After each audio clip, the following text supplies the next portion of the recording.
अगर आप किसान हैं, आपके पास में ज़मीन बेकार पड़ी है, तो उस ज़मीन पर आप साइंटिफिकली तरीके से वहाँ पर खाद को अपनाकर एक अच्छी उपजाऊ ज़मीन और अच्छा उत्पादन देने वाली ज़मीन पर से आप पैसा कमा सकते हैं, जिसका एक ताज़ा उदाहरण नागपुर से करीब 60 किलोमीटर दूर रामटेक परिसर के छतरपुर गांव में अस्मिता ऑर्गेनिक फार्म हाउस में एक्स एमएलसी सैयद मुजफ्फर हुसैन ने अपनाया है। 150 एकड़ जमीन पर फैले इस फार्म हाउस में करीब 100 एकड़ जमीन पर अलग अलग किस्म की फसलें हैं, अलग अलग जातियों की फसलें हैं और उन फसलों को एक बहुत ही सटीक रूप से पानी पहुंचाने का काम, खाद पहुंचाने का काम और वो पूरा सिस्टमेटिकली तरीके से यहाँ पर बनाया गया है।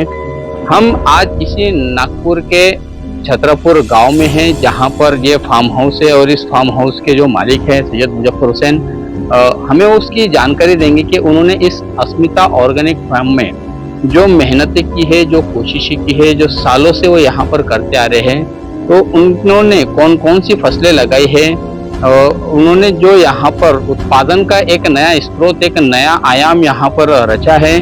आइए हम आपको वो एक एक करके दिखाते हैं। इस डॉक्यूमेंट्री को आप ज़रूर देखिए और हमारे पूरे हिंदुस्तान के उन किसान भाइयों तक ज़रूर पहुँचाइए जो अपनी खेती में हो रहे नुकसान के चलते आत्महत्या करने के लिए मजबूर होते हैं। ये उनके लिए एक बहुत बढ़िया और उम्दा उदाहरण, एक उम्दा मॉडल यहाँ पर बनाया है एक्स एमएलसी सैयद मुजफ्फर हुसैन ने। आइए हम आपको ले चलते हैं अस्मिता ऑर्गेनिक फार्म में। ये अफ्रीकन स्वीटेनिया महोगनी है जो टिम्बर के भी काम आता है, फर्नीचर के काम आता है और हम यहाँ पे इसको फील्ड में भी आप देखेंगे कि पिछले 2 साल पहले भी हमने लगाया है। अब हम इसकी डेंसिटी बढ़ा रहे हैं और इसके ऊपर हमको बेसिकली ब्लैक पेपर लगाना है, काली मिरी। काली मिरी की वेल होती है पान की वेल की तरह, तो ये इसके ऊपर लगाई जाएगी इसको। ये अफ्रीकन स्वीटेनिया वैरायटी है। इसकी सीड्स भी तैयार होते हैं 4 साल के बाद में, 5 साल के बाद में इसमें सीड्स निकलते हैं, जो सीड्स फार्मा इंडस्ट्री में मेडिकेशनल पर्पस के लिए काम आती है। इसका टिम्बर फर्नीचर उसके लिए काम आता है। ब्लैक पेपर इसके ऊपर लगेगी और इसी के साथ में यूनाइटेड नेशन ने ग्लोबल वार्मिंग के चलते हुए कार्बन एमिशन को कंट्रोल करने के लिए हर कंट्री के अंदर, स्टेट के अंदर यूनाइटेड नेशन ने कुछ प्लांट्स फिक्स किए हैं जो कार्बन एमिशन को रोकता है और इंटरनेशनल स्टॉक मार्केट के ऊपर कार्बन एमिशन के लिए कार्बन ट्रेडिंग जिसे कहा जाता है वो स्टार्ट हुआ इंटरनेशनल मार्केट में। तो इंडिया में भी कई कंपनीज हैं जो अभी इस अफ्रीकन स्वीटेनिया महोगनी की नर्सरीज चला रही हैं, प्लांटेशन करती हैं और 4 साल के बाद में किसान को कंपनी बोलती है 15,000, 20,000, 10,000, लेकिन मिनिमम मैं ये मानता हूँ कि 5,000 रुपया पर एनम या 10,000 रुपये पर एनम कार्बन एमिशन की कार्बन क्रेडिट उसको कहा जाता है। तो जब तक कि ये टिम्बर तैयार होगा, जब तक आपको काली मिरी मिलेगी, साइमल्टेनियसली साल का 5-10 हज़ार 15,000 कार्बन एमिशन का, कार्बन क्रेडिट का भी पैसा किसानों को मिलेगा। तो ये मल्टीपर्पस प्लांट है, ये कार्बन एमिशन रोकता है, ब्लैक पेपर इस पे लगेगा, इसमें से आपको टिम्बर मिलेगा। अब ये प्लांट्स हमने जो लाए थे छोटे थे, तो हमने इसको फिर बड़ी बैग में ट्रांसफर किया और इसमें जीवा अमृत, घनजीवा अमृत और गौ कृपा अमृत देके अभी इसकी नई लीफिंग स्टार्ट हो गई है और जुलाई में एक बरसात गिरने के बाद जब जमीन थोड़ी ठंडी हो जाएगी उसके बाद इसको लगाया जाएगा।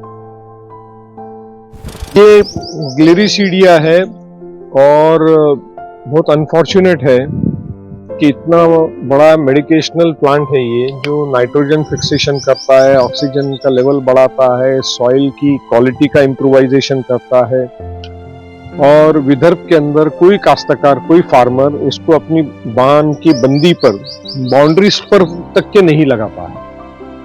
तो हमने ये ग्लिरिसीडिया के प्लांट्स तैयार किए हैं जो पूरे अस्मिता ऑर्गेनिक फार्म में हर प्लॉट में इसको लगाया जाएगा, क्योंकि नेचुरल ट्रीटमेंट देता है सॉइल को भी और वातावरण को। ये नॉर्थ ईस्ट की बैम्बू की वैरायटी है जिसको जाइजेंटेस बोलते हैं। ये 30 मीटर हाइट में जाता है और तकरीबन 8 से 12 इंच मोटा होता है ये।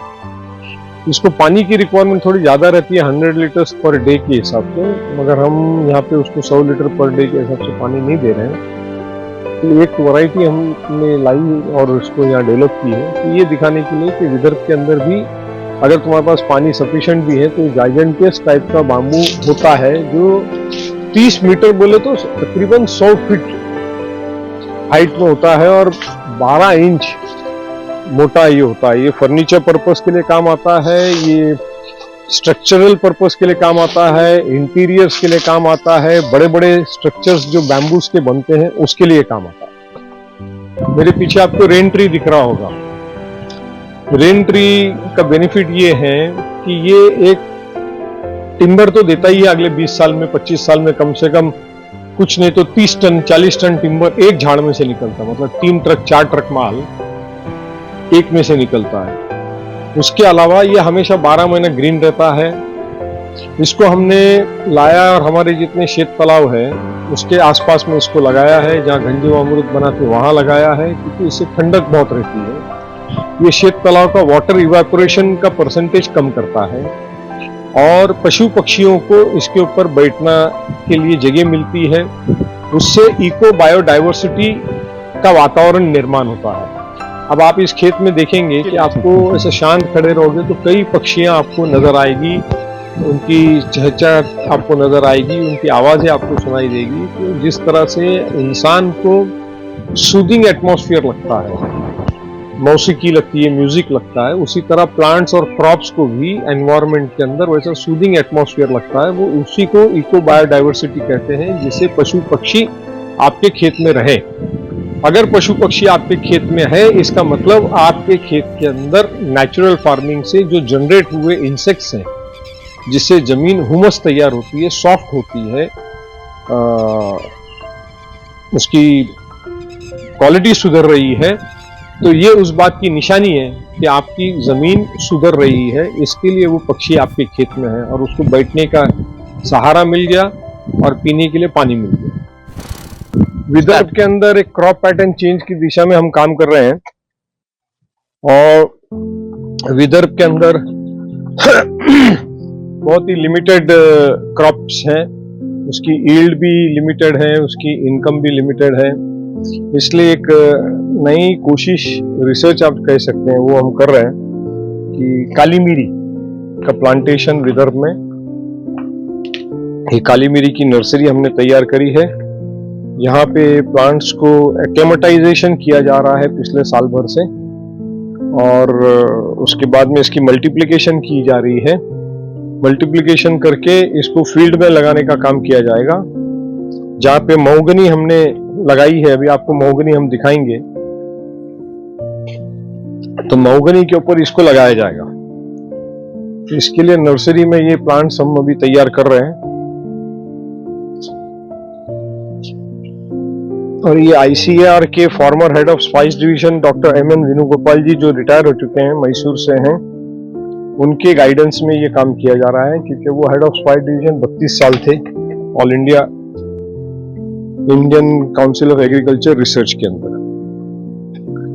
तो ये आप देख सकते हैं कि नई बडिंग्स हमने ब्लैक पेपर की तैयार करने को ली है।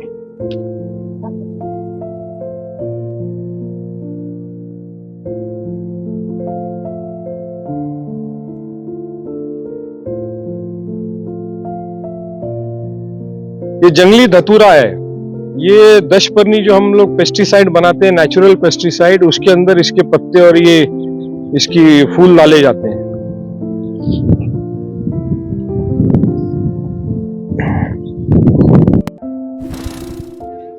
ये रेजर मेश फेंसिंग है। ये पेंच टाइगर रिजर्व का एरिया है, यहाँ पे वाइल्ड लाइफ काफी है, मतलब टाइगर, लेपर्ड, हरण, चीता, बाइसन, सभी टाइप के जंगली सुअर, वाइल्ड डॉग्स। तो मैन पावर की सेफ्टी के लिए और फार्म की सेफ्टी के लिए ये रेजर मेश की फेंसिंग लगाई है। ये वायगांव, प्रगति और सेलम हल्दी जो है उसका प्लांटेशन चल रहा है। इस प्लॉट में यहाँ पे 3 टाइप की हल्दी और 3 टाइप की जिंजर, ब्लैक जिंजर जिसको कैंपरफोरिया फ्लोरा कहते हैं वो, और रियो डी जेनेरो और हिमाचल, से 3 टाइप की हल्दी और 3 टाइप के अदरक का प्लांटेशन चल रहा है। जो इंटरक्रॉप प्लांटेशन है यहाँ पे, इसमें ही कटल जिसे पनस जैकफ्रूट बोलते हैं, और सिनेमन जिसे दालचीनी बोलते हैं। तो स्पाइसेस का ये पूरा प्लॉट है कि टर्मरिक और ginger is one of the spices, और उसके साथ में सिनेमन ये भी स्पाइसेस है, और आगे आप देखेंगे kokum, that is also one of the spices. Total land जो अंदर कल्टीवेशन है तो पर 10,000 लीटर्स पर एकड़ पर डे के हिसाब से 250 डेज पानी का स्टोरेज शेत तालाब बना के तैयार किया है, और फिर पूरे प्लांटेशन एरिया में इरिगेशनल मेन लाइन, सब मेन लाइन्स डाली हुई है, और जहाँ पे डीनेट से पानी देना है या ड्रिप से देना है तो ये उसकी मेन सब मेन है, वहां से उसको दिया जाता है। ये कहाँ से पानी की पाइपलाइन आपने लगाई है, और ये पूरा पानी का सेंट्रलाइज्ड एरिया है, ऑटोमाइजेशन रूम है, जो यहाँ से जहाँ हम खड़े हैं वहां से अप्रोक्सीमेटली 0.25 किलोमीटर होगा, तो वहां से मेन सब मेन है, और पूरा कंट्रोल सिस्टम उधर ऑटोमेटिक कंप्यूटर सिस्टम बाहर लगा हुआ है। जो महाराष्ट्र के कोकण में सिंधुदुर्ग, रत्नागिरी, गोवा, केरला कोस्टल बेल्ट में मिलता है, जिसको हम कोकम कहते हैं, वाइल्ड प्लम कहते हैं इंग्लिश में। तो ये कोकम है, सिंधुदुर्ग यूनिवर्सिटी ने, एग्रीकल्चर यूनिवर्सिटी ने तैयार की न्यू वैरायटी है अमृत कोकम। तो विदर्भ में कोकम का भी प्लांटेशन हो सकता है। ये प्लांट अभी एस्टेब्लिश हो गया है, उसको अभी 1.5 साल से ऊपर हो गया है, ये एस्टेब्लिश हो चुका है।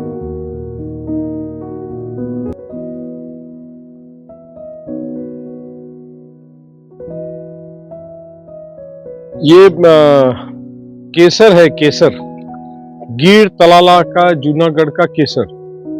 इंडिया में हाईएस्ट सेलिंग मैंगो जो है वो अल्फांसो है, हापुस, और हापुस के बाद में है केसर। और केसर के अंदर भी जो गिर तलाला गुजरात जूनागढ़ का जो केसर है वो सब में स्वादिष्ट, सब में टेस्टी, साइज में बड़ा, जूसी माना जाता है। इसलिए हमने ये गिर तलाला से ये केसर का प्लांटेशन यहाँ किया है। मगर इसके साथ में ये कोई भी मैंगो का प्लांटेशन जो फार्मर करता है, काश्तकार करता है, उसको एक बात सीखने की और समझने की बहुत जरूरत है। मैं हिंदी और इंग्लिश दोनों में बता रहा हूँ। ये जो स्टेम है, इसकी ये जो मेन स्टेम है, ये जब तक के 4 से 6 इंच मोटी नहीं हो जाती है, जिसको तकरीबन 3 से 4 साल लगता है। ग्राफ्टेड वैरायटी में क्या होता है, 1.5 साल 2 साल में फ्लावरिंग आ जाती है, तो लोग फ्रूट्स लेना शुरू कर देते हैं खुशी के मारे। मगर जब तक के प्लांट मैच्योर नहीं हो तो ये इसकी ग्रिड पे से पता लगता है। तो जब तक ये ग्रिड इसकी तैयार नहीं हो, और ये इसकी जो डायमीटर है, जो इस प्लांट का आप देख सकते हैं, हमने पिछले साल इसकी प्रूनिंग कर दी थी, इसको फ्लावरिंग थी लेकिन हमने सारी फ्लावरिंग निकाल दी और उसको प्रूनिंग कर दी। उसकी वजह से इसकी हाइट अभी 8-9 फीट है, और इसको अच्छी खासी राउंड बन गया है। तो मतलब अभी नेक्स्ट ईयर हम इसमें फ्लावरिंग और फ्रूटिंग लेंगे, तो जितनी ज़्यादा डालियाँ होगी, जितना ज़्यादा इसको सनलाइट मिलेगा, उतना ज़्यादा फ्रूट अच्छा तैयार होता है, साइज में तैयार होता है, कलर में तैयार होता है। सिर्फ मैंगो ही नहीं, तो हमने यहाँ 25 बाय 25 पे मैंगो लगाया है। और ये महोगनी जो नर्सरी में हमने आपको बताई थी, ये महोगनी लगी हुई है। महोगनी का 4 पर्पस है। एक, ये कार्बन एमिशन रोकने में मदद करता है। सेकंड, ये टिम्बर देता है, जो सागवान का फर्नीचर के लिए, बंदूक का जो बटक होते हैं उसके लिए यूज किया जाता था, प्लाईवुड के लिए यूज किया जाता है। इसकी जो सीड्स निकलती है उसमें से प्लांट्स भी तैयार होते हैं, और वो मेडिकेशनल पर्पस भी इसकी सीड्स यूज की जाती है। इस पर हम ब्लैक पेपर लगाने वाले हैं। ब्लैक पेपर जो है पान की फैमिली का होता है, वेल होती है वो, और इसको ये जो नेचुरल शेड आप देख रहे हैं गिर रही है, तो नेचुरल शेड मतलब उसकी जरूरत होती है ब्लैक पेपर। तो ब्लैक पेपर विदर्भ का क्रॉप नहीं है, ये नीलगिरीज का, कोस्टल बेल्ट का, ठंडे क्लाइमेट का क्रॉप है। मगर हम यहाँ पर विदर्भ के अंदर एक क्रॉप पैटर्न चेंज करने की दिशा में एक्सपेरिमेंट कर रहे हैं, प्रयोग कर रहे हैं। उसके लिए ये महोगनी लगाई गई है। ये बीच की जो एक लाइन बची है, यहाँ पर भी महोगनी की प्लांटेशन हम लगाएंगे ताकि उसकी डेंसिटी बढ़े। और अब जैसे 12 बज रहा है, 44 डिग्री का टेम्परेचर ऑलमोस्ट है, मई की 22 तारीख है। तो अप्रैल के बाद से लेकर तो जून एंडिंग तक विदर्भ के अंदर टेम्परेचर 40-45 डिग्री होता है।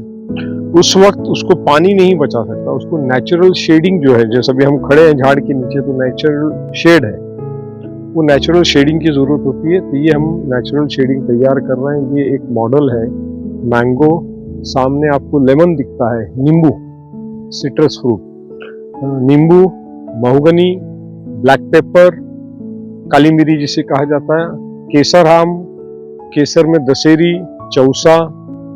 तो एक ही प्लॉट में 20 एकड़ के प्लॉट में आम भी है, महोगनी भी है, नींबू भी है, उसमें काली मिरी भी लगेगी।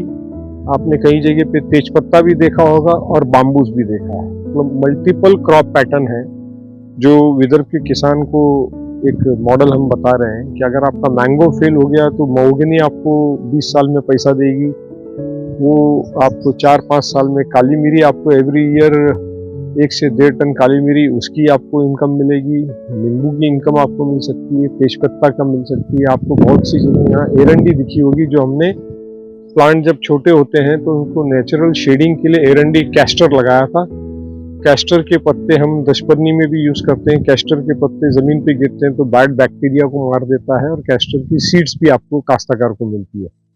ये multi dimensional, multi crop pattern, multi plantation model है जो विदर्भ के किसान को मिनिमम 2 लाख रुपए पर एकड़ की एश्योरेंस का एक मॉडल हम बना रहे हैं। एक्चुअल तो वो उससे बहुत ज्यादा होने वाला है, लेकिन आज की तारीख में जब तक फुल प्रूफ मॉडल बनता है तब तक हम सिर्फ 2 लाख रुपया बताते हैं। स्वीट मिक्स है कि नेपियर है? नेपियर है।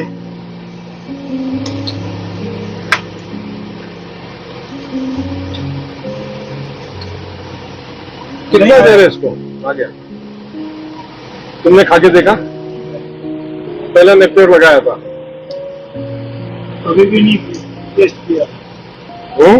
अभी भी नहीं टेस्ट किया। अभी खा रही है ना गैया?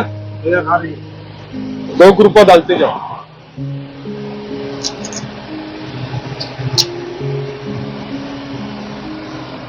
गौ कृपा डालो, गौ कृपा। ये नेपियर घास है गाय के लिए। ये साहब आपने क्या किया अभी यहाँ पर? ये नेपियर घास है, ये घास हाँ, गैया के लिए। ये क्या आपने से तो क्या बात कर रहे हैं? हाँ, तो इसको हम अभी गौ कृपा देते हैं। तो गौ कृपा की वजह से इसमें स्वीटनेस आ जाती है, कैल्शियम बढ़ता है, उसमें प्रोटीन्स बढ़ता है और उसमें स्वीटनेस आती है। तो इसलिए हमने उसको काट के निकाल के चबा के देखा कि उसमें स्वीटनेस आई या नहीं आई।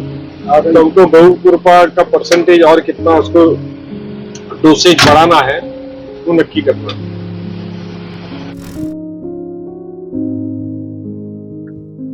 ये V7 काजू है। V7 का मतलब बड़ा साइज का। हमने यहाँ पे V3, V4 और V7 लगाया है, और ट्रायल बेसिस पे हम अभी प्लांट्स पे काजू ले रहे हैं। विदर्भ में काजू हो सकता है, ये उसका एक मॉडल हमने यहाँ पे डेवलप किया हुआ। तो ये कहाँ से आपने इसका बीज लेकर आए या कहाँ से इसने आपका प्रोडक्शन लाने की शुरुआत की? ये प्लांट्स हमने लाए सिंधुदुर्ग से और कर्नाटका से और केरला से। सिंधुदुर्ग, कर्नाटका, केरला, यहाँ से 3-4 जगहों से V7, V4, V3 ऐसे अलग अलग वैरायटीज यहाँ पे लाई। तो ये इसको लगाने के बाद से कब तक ये बनकर तैयार होगा? कितना समय लगेगा इसको? कोई भी प्लांट के अंदर फ्रूटिंग 4 साल के बाद लेनी चाहिए। ये अभी इसका दूसरा साल है। हमने ट्रायल बेसिस पे कि भाई फ्रूट कैसे आता है, जूसी आता है, साइज कैसे होता है, ये ट्रायल बेसिस के लिए हमने कुछ प्लांट्स के ऊपर भी फ्लावरिंग और फ्रूटिंग बाकी रखी।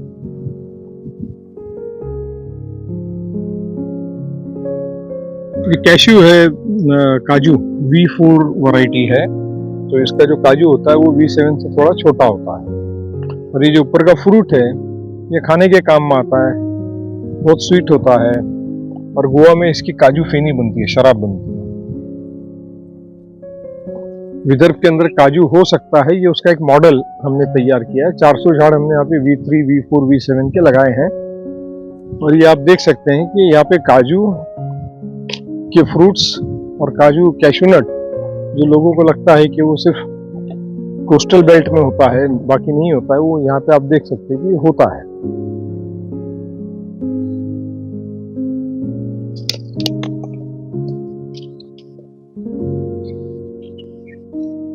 ये क्या किया आपने? ये मल्चिंग है, मल्चिंग। मल्चिंग से दो चीज होती है, एक कंपोस्ट तैयार होता है, नेचुरल इंसेक्ट्स उसको खाते हैं और वहीं उसका कंपोस्ट तैयार होता है। दूसरा, ये हैवी टेम्परेचर के अंदर ये मल्चिंग से क्या होता है, जब पानी देते हैं तो वाटर इवापोरेशन रुकता है, तो डबल काम करता है मल्चिंग।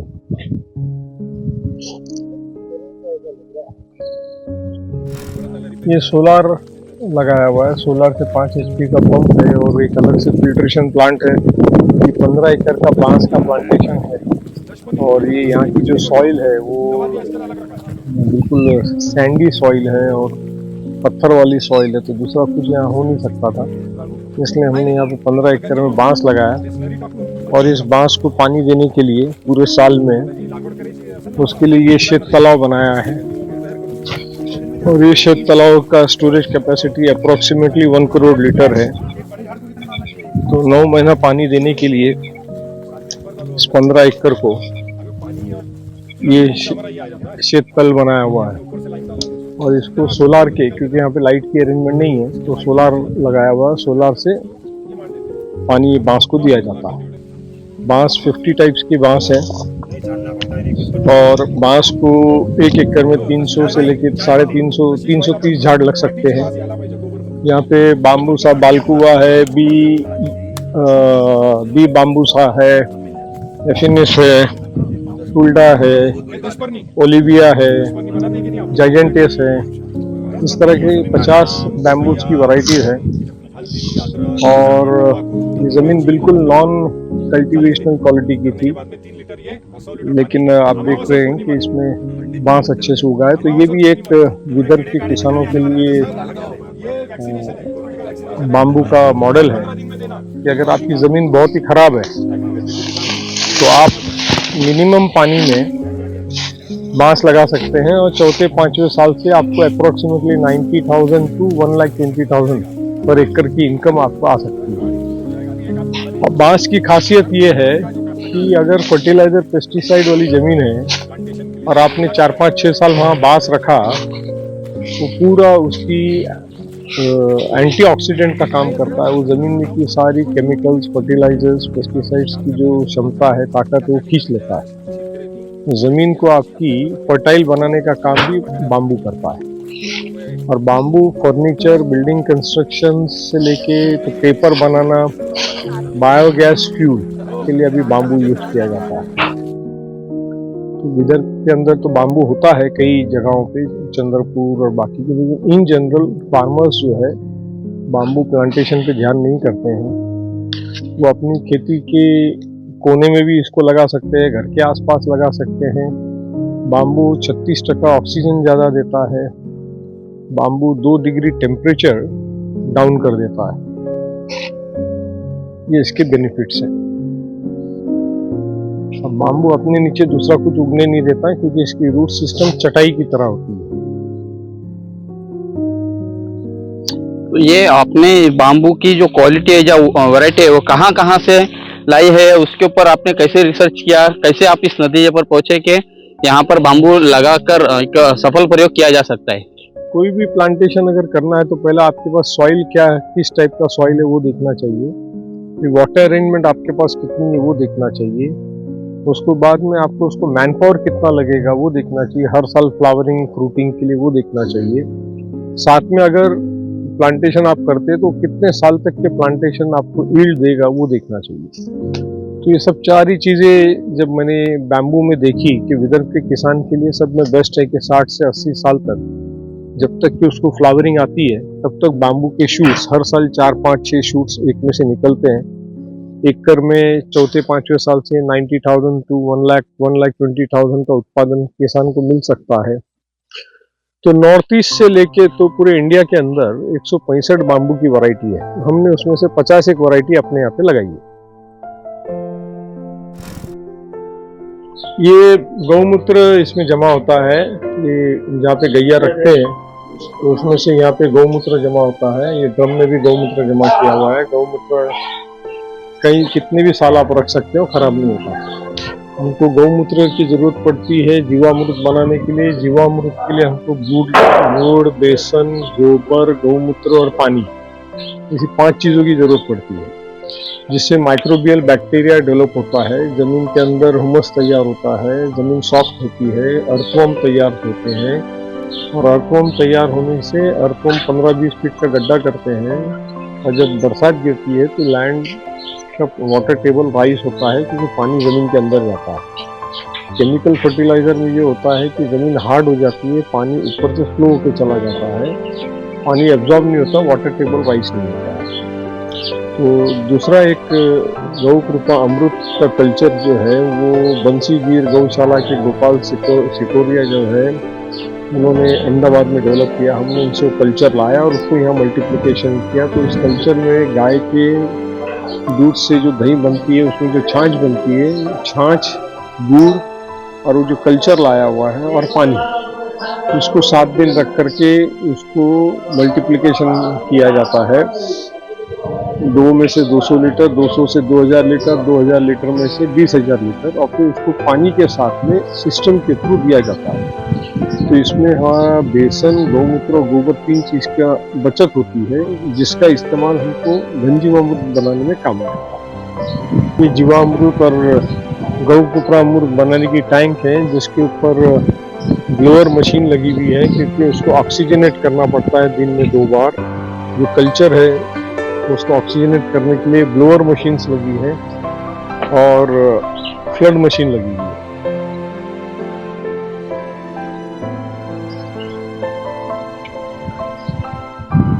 ये जीवामृत जो होता है वो उसको गोबर पे डाला जाता है, और 1 टन गोबर पे 400 लीटर जीवामृत डालने के बाद 30 दिन उसको 4 बार घुमाने के बाद वो घन जीवामृत तैयार होता है। जो गोबर होता है वो बिल्कुल घन जीवामृत जैसा बन जाता है, घन जीवामृत बन जाता है। और उसको फसल लगाने से पहले या झाड़ के आसपास में उसको डाला जाता है, और उसके ऊपर मल्चिंग की जाती है। और मल्चिंग से ये होता है कि जो नेचुरल इंसेक्ट्स हैं वो उसको खाते हैं, और उसके बाद में वो उधर ही मैन्योर उसका तैयार होता है, नेचुरल मैन्योर।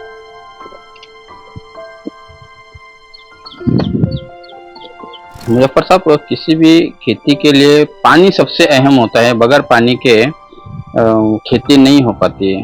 तो आपकी इतनी बड़े जमीन में आपने पानी का कैसे इंतजाम किया है, कैसे हर पेड़ पौधे तक आप पानी पहुंचा रहे, क्या सिस्टम अपनाया आपने? पहले तो आपके पास नेचुरल बरसात में जब बरसात गिरती है तो पानी का फ्लो किस तरफ है और वो पानी फाइनली कहाँ जाता है ये देखना जरूरी है। तो हमने वो 1-2 साल ऑब्जर्व करने के बाद में जो पानी का जो नाला था वहीं पे हमने शेत तालाब बना दिए लाइन से, ताकि एक शेत तालाब भरता है तो दूसरा भरता है, तीसरा भरता है, चौथा भरता है, बाद में फिर ओवरफ्लो होकर चला जाता है। आगे नाला है जो पेच नदी में चला जाता है, उसमें चला जाता है। तो उस तरह से पूरे खेत में हमने 8-9 शेत तालाब बनाए हैं। और फिर जो 100 एकर्स प्लांटेशन है उसको 10,000 लीटर्स पर डे 250 दिन पानी हमको देना है। 90 से 100 दिन तो समझो आपके बरसात का पानी आ जाता है, तो 25 करोड़ लीटर पानी की रिक्वायरमेंट हमारी है। तो उसके चलते हुए हमने उतना अरेंजमेंट 2-3 बोरवेल किया और शेत तालाब बनाए, और सारे शेत तालाब को एक दूसरे से इंटरकनेक्ट किया है। सोलार का पंप कहीं लगा के, कहीं दूसरे पंप्स इलेक्ट्रिसिटी का लगा के सारा पानी 1-2 शेत तालाब में आता है। और वहाँ पे से ये पीछे ऑटोमाइजेशन रूम आप देख रहे हैं, अंदर एक 1.25 लाख लीटर का फिल्ट्रेशन प्लांट है। तो वहाँ से पानी पिकअप होता है, फिल्टर होता है, जीवामृत की वाटर टैंक आपको दिखती है। जीवामृत के टैंक को मशीन ऑटोमेटिक मिक्स कर लेती है जितना उसको कमांड दिया जाता है। जिस प्लॉट को जितना पानी देना है, जितना घंटा देना है, उसके अंदर लैटरल्स उस तरकीब से लगी है, ड्रिप्स वैसी लगी है। 4 लीटर की ड्रिप है, 6 की ड्रिप है, 8 की ड्रिप है, सिंगल लैटरल है, डबल लैटरल है, फ्लड वाटर सिस्टम है, डीनेट वाटर सिस्टम है, स्प्रिंकलर सिस्टम है। तो जिस क्रॉप को जिस तरह की पानी की रिक्वायरमेंट है, उस तरह से उसको पानी उस शेड्यूल में दिया जाता है। तो ये ऑटोमाइजेशन रूम है, यहाँ पे पानी फिल्टर होता है और जीवामृत और गौ कृपा उसमें ऑटोमेटिक मिक्स होती है और वो पूरे खेत को दिया जाता है। विदर्भ की जमीन बहुत उपजाऊ है। 40% जमीन जो ऐसी है जहाँ पे कल्टीवेशन नहीं किया जाता है, सैंडी लैंड है या माइनिंग एरिया है या पानी नहीं है या इरिगेशन सिस्टम नहीं है या नदी वगैरह नहीं है या रेनफॉल का स्पैन लंबा है। तो हमारे यहाँ जहाँ पे फार्म है ये बेसिकली माइनिंग एरिया है, सैंडी सॉइल है, वाटर रिटेंशन नहीं होता है और हर 100 मीटर के बाद में लैंड का टेक्सचर यहाँ पे अलग अलग है। लेकिन क्योंकि हमको मॉडल बनाना था जो विदर्भ के फार्मर्स को हम बता सकें कि ऐसी वर्स्ट सॉइल कंडीशन में भी डिफरेंट क्रॉप्स लिए जा सकते हैं जो आपको हाई रिटर्न हाई यील्ड देता है, जो ग्लोबल वार्मिंग से या बरसात के पानी पे या पानी कम होने पे आपको फर्क नहीं पड़ेगा। और लॉन्ग रन, अभी आज आपने प्लांटेशन किया तो 25 साल, जैसा बाम्बू तो 60 से 80 साल, सिनेमन 50 साल, फनस 50 से 70 साल, ये इस तरह की क्रॉप्स है, प्लांटेशन है जो आपको सेकेंड इमली 100 साल। तो ये इस तरह के प्लांटेशन है जो आपकी एक जनरेशन में बल्कि 2 से 3 जनरेशन तक के आपको फ्रूटिंग एंड फ्लावरिंग देती है। तो और पानी कम लगता है। इसको जंगली जानवर, कोई भी जानवर, लाइव स्टॉक आपका चाहे हो मुर्गी हो कि गाय हो कि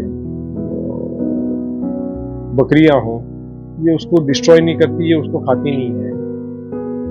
तो आपका वाइल्ड लाइफ से भी नुकसान होना बचता है। एक लॉन्ग ड्यूरेशन तक की आपको यील्ड मिलती है, उसको पानी कम लगता है, उसको मेंटेनेंस कम लगता है। तो इस तरह के प्लांटेशंस भी हमने यहाँ पे किए हैं। बेसिकली डिफरेंट मॉड्यूल्स हमने तैयार किया है काश्तकारों के लिए, फार्मर्स के लिए, ये दिखाने के लिए कि worst condition of the soil है। आपकी सॉइल इससे फार दर्जे बेटर होगी। आपके पास खुद आप काम करते हैं खेत में, हम तो लेबरों के थ्रू करवाते हैं। तो अगर ये यहाँ पर पॉसिबल है तो आपके यहाँ भी बिल्कुल पॉसिबल हो सकता है। हम यहाँ पे फ्लेक्स सीड लगाते हैं। फ्लेक्स सीड 300 रुपये किलो बिकती है, 1000 रुपये लीटर उसका ऑयल बिकता है। हम एरंडी लगाते हैं। एरंडी कुछ मत, अगर फार्मर कुछ भी नहीं करना चाहता है तो सिर्फ एरंडी लगा देगा वो, तो बरसात के पानी में एरंडी आ जाती है। ना उसको जानवर खाते हैं, ना इंसान खाते हैं, ना बंदर खाते हैं। और 1 एकड़ में से तकरीबन 30 से 45 हज़ार रुपये की एरंडी उसको आराम से मिल जाती है। बाम्बू 90,000 से 1.25 लाख रुपए तक मिल जाता है। ऐसे हर अलग अलग क्रॉप पैटर्न्स का हमने यहाँ पे बनाया। जिसके पास पानी है तो वो कौन से प्लांटेशन लगा सकता है, जिसके पास पानी कम है तो वो कौन से लगा सकता है, जिसको बिल्कुल कुछ काम नहीं करना है तो वो कौन से प्लांटेशन कर सकता है। इस तरह के डिफरेंट मॉडल्स की है। आपकी ज़मीन है, कितने एकड़ में फैली हुई ज़मीन है, यहाँ पर फसलों की कितनी प्रजातियां हैं, और ये इसकी आप कब से तैयारी करते आ रहे थे और इसका कब तक जो है कि आपको फायदा होता रहेगा? पहला, मुझे फायदा होता रहेगा, ये इस तरह से इस बात को पुटअप करना ठीक नहीं है, बल्कि इसको कमर्शियल वायबिलिटी कभी से स्टार्ट होगी और इसकी हाई यील्ड कभी तक चलेगी। क्योंकि हमारे पास जो किसान आते हैं उनका पहला सवाल ये होता है कि मुझे यील्ड कितना मिलेगा, मुझे उत्पादन कितना मिलेगा, मुझे इनकम कितना। तो अगर मैं अपने इस पायलट प्रोजेक्ट को सक्सेसफुल करके नहीं दिखा सका तो आई एम ए फेलियर। अब हमने यहाँ जो प्लांटेशन किया हुआ है उसके पीछे हमारे 5, 7, 8 साल का रिसर्च है जो नॉन स्टॉप चलता है। आज भी कहीं भी हिंदुस्तान में कोई प्लांटेशन, कोई फार्मर, कोई ऐसी चीज जिसको विदर की जो सॉइल कंडीशन या फार्मर्स की रिसोर्स की कंडीशन है तो वो हम यहाँ पे ला करके लगाने का प्रयास करते हैं, कोशिश करते हैं मॉडल बनाने की। ये 150 एकड़ में से 100 एकड़ प्लांटेशन में है फार्म और 50 एकड़ जो है बाकी के इंफ्रास्ट्रक्चर के लिए है। रोड है, ये गाय का चारा लगाया हुआ है, आपका वाटर शेड्स बनाए हुए हैं, गंजीवा अमरूद के लिए बनाया हुआ है, नर्सरी बनाई हुई है, लेबर क्वार्टर्स बनाए हुए हैं। तो इसमें तकरीबन 40-50 एकड़ उसमें गए। क्योंकि आपका यह फार्म विदर्भ में है और विदर्भ में ही सबसे ज्यादा किसान आत्महत्या अधिक करते हैं, ऐसी खबरें आती रहती है अक्सर। तो क्या कहेंगे आप उन किसानों को कि जो किसी न किसी मजबूरी के चलते या अपनी माली हालत खराब होने के चलते आत्महत्या करते हैं, ऐसे किसानों को लेकर आप क्या कहेंगे? ये बहुत ही दुखद बात है कि हिंदुस्तान में और विशेषतः महाराष्ट्र में किसान आत्महत्या कर लेते हैं क्रॉप फेलियर होने की वजह से, कर्जा उनके ऊपर हो जाने की वजह से, और वेदर ग्लोबल वार्मिंग के चलते हुए वेदर बदलता है, बरसात बिन मौसम बरसात गिरती है तो क्रॉप फेलियर होता है। तो ऐसे किसानों से मैं कहूँगा कि भगवान ने आपको ये जान दी है, इस जान को लेने का अधिकार आपको नहीं है। कायदे से कानूनन भी गलत है और धार्मिकता के आधार पे, विचारधारणा के आधार पे भी ये बात गलत है। जीवन अपने आप में एक संघर्ष है और जितना संघर्ष आप कर सकते हैं भगवान उतना ही आपको संघर्ष करने कुदरत आपको देता है। आपकी क्षमता से ज्यादा आपको तकलीफ ऊपर वाला भी कभी देता नहीं है। ये सारी परिस्थितियों को देखते हुए हमने ये सोचा कि हमको कुछ तो क्रॉप पैटर्न चेंज की दिशा में काम करना चाहिए, एक मॉडल तैयार करना चाहिए। तो उसी दिशा में हम काम कर रहे हैं जहाँ पे फार्मर को हम 2 लाख रुपया प्रति एकड़ मिनिमम हम हो सकता है ये बताने का और उसका रिजल्ट दिखाने का प्रयास चल रहा है। कृषि क्षेत्र में नया क्या है, इसमें नए किस टेक्नोलॉजी के माध्यम से खेती की जा सकती है, इसका एक नया उदाहरण यहाँ पर पेश किया है अस्मिता ऑर्गेनिक फार्म हाउस में सैयद मुजफ्फर हुसैन ने। अस्मिता ऑर्गेनिक फार्म हाउस में जो खाद के माध्यम से और नई टेक्नोलॉजी के माध्यम से खेती की जा रही है, इसे देखने के लिए एक मर्तबा आप जरूर आए और इसका लाभ जरूर आप भी उठाए। आप देख रहे हैं कैमरामैन आरिफ कुरैशी और साहिब शेख के साथ ऑन रिकॉर्ड मीरा भाईंदर। धन्यवाद। नागपुर छतरपुर गांव से।